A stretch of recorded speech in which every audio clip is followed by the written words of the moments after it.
Ini adalah teknik memotong tingkat 2. Lelaki itu menangkap seekor ikan dan mulai memotong dari bagian perut.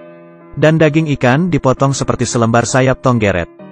Tapi setelah diperhatikan, ikan yang dipotong dagingnya sama sekali tidak merasakan apapun. Masih bisa berenang dengan lincah di dalam air. Master Hong adalah seorang koki dewa. Setiap ada pesta di desanya, dia selalu diundang untuk menjadi koki. Dia mengambil pisau kepala naganya, membidik tepat babi yang ada di depan mata. Sekali memotong, pisau akan mengelilingi tubuh babi, melewati tulang dan pembuluh darah, lalu berakhir keluar dari mulut babi.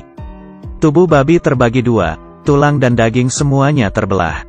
Tetapi pisaunya tidak terkena noda darah sedikitpun. Warga desa sangat terpukau. Tapi siapa sangka, di saat mereka melahapnya, tiba-tiba mereka merasa pusing, sakit perut dan muntah-muntah. Semuanya keracunan. Master Hong tidak mengerti. Semua sayur dimasak oleh dia sendiri. Mana mungkin ada salah? Oh ya, garam yang terakhir ditambahkan adalah pemberian muridnya. Dia yang ada di balik semua ini. Master Hong berang, dan mulai memukulnya.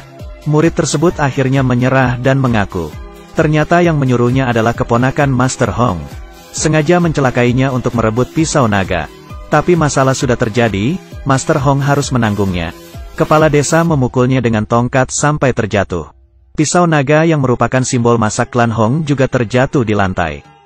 Seketika kehilangan kilaunya dan menjadi berkarat. Dia diusir dari desa. Manusia yang memiliki keahlian yang luar biasa tapi tidak diterima dimanapun. Hati manusia memang licik. Master Hong pun datang ke kota. Dan menemukan sebuah restoran bernama Empat Lautan. Dia menghentikan langkahnya, dan melihat totem yang ada di lantai.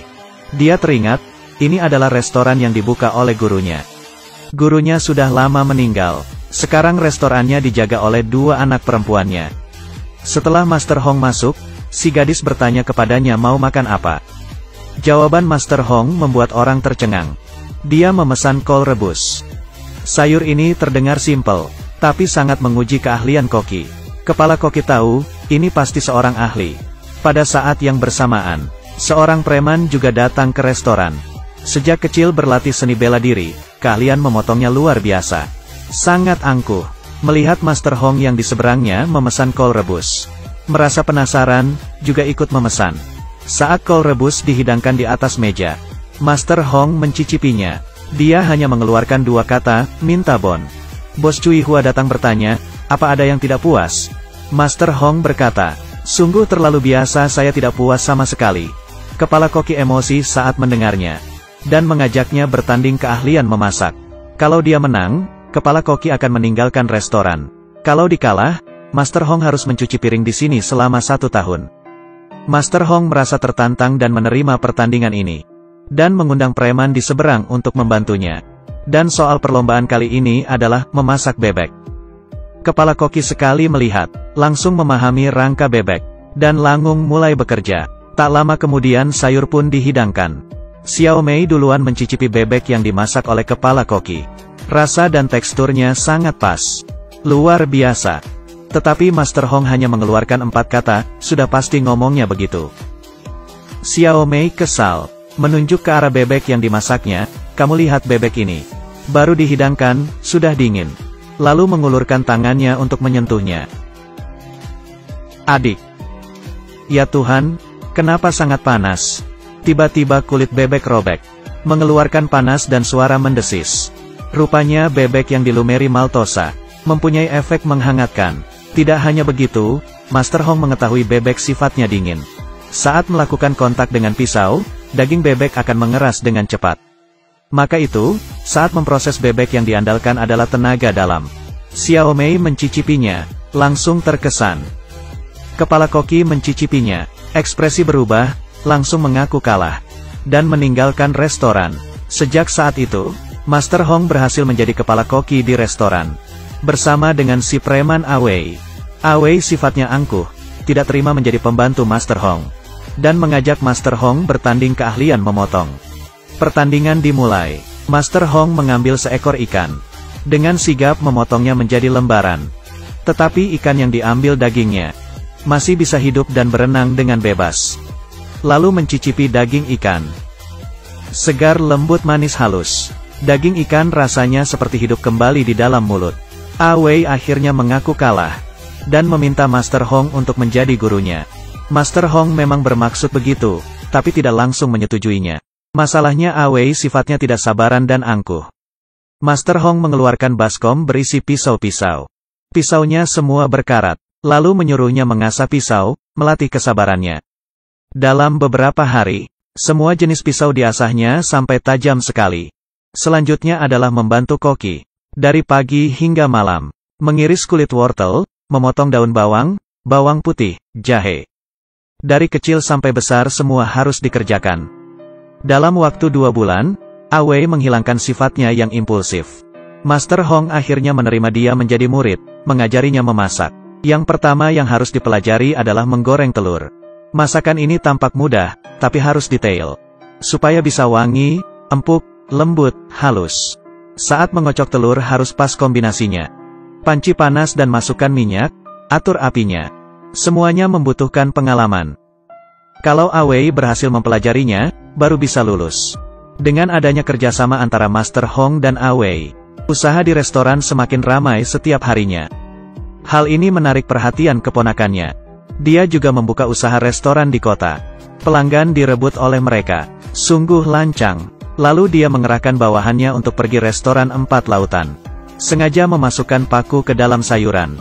Membuat onar, dan merusak nama baik mereka. Usaha di restoran menurun drastis. Master Hong merasa bersalah, dan bertekad untuk bangkit kembali. Dan kesempatan pun datang. Di dalam kota akan diselenggarakan pertandingan memasak. Yang menang akan mendapat hadiah yang besar, dan menjadi sangat terkenal. Di sisi lain, keponakan juga mendengar kabar ini, dan ingin menguasai posisi pemenang. Dia meremehkan Master Hong. Hari pertandingan, keponakan mengutus pemenang pertandingan memasak tahun lalu si gendut untuk bertanding. Di pihak Master Hong, dia mengutus Awei. Pertandingan memasak dimulai. Awei akan memasak masakan 4 rasa. Dia membuang tulang burung puyuh, lalu dimasukkan ke dalam burung merpati. Lalu burung merpati dimasukkan ke dalam perut ayam. Kemudian ayam dimasukkan ke dalam perut bebek. Dimasak dengan api kecil dan dilumeri saus rahasia. 1 macam masakan yang merupakan gabungan dari 4 macam daging. Dagingnya sempurna, sungguh keahlian yang luar biasa. Awei berhasil masuk ke babak final, bersama dengan tim si gendut. Soal untuk babak final, hanya ada 4 kata, memasak tanpa mengubah rasa. Yang artinya tidak menambah bumbu apapun di dalam sup. Hanya memasak tidak diubah agar rasa aslinya keluar.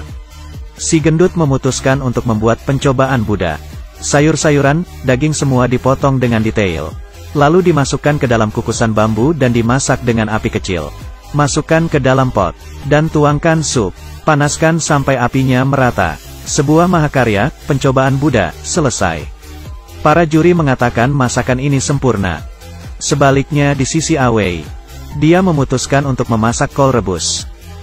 Hal yang paling sederhana adalah hal yang paling susah dikerjakan. Mari kita bahas kol ini dulu. Harus menggunakan kol yang baru tumbuh, dan memilih bagian yang paling muda dan manis. Lalu sayur kol ditusuk-tusuk dengan sebuah jarum, agar kesegaran dan kemanisan kaldu sayur kol bergabung dengan sempurna. Dan kaldu ini harus dimasukkan ke dalam cincangan daging ayam.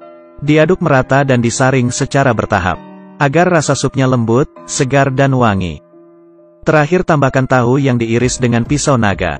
Kol rebus selesai dimasak. Di hadapan juri, tahunya perlahan mekar, dan menyatu dengan supnya. Mereka meminumnya dan menutup mata. Lalu merasakannya, sungguh puas.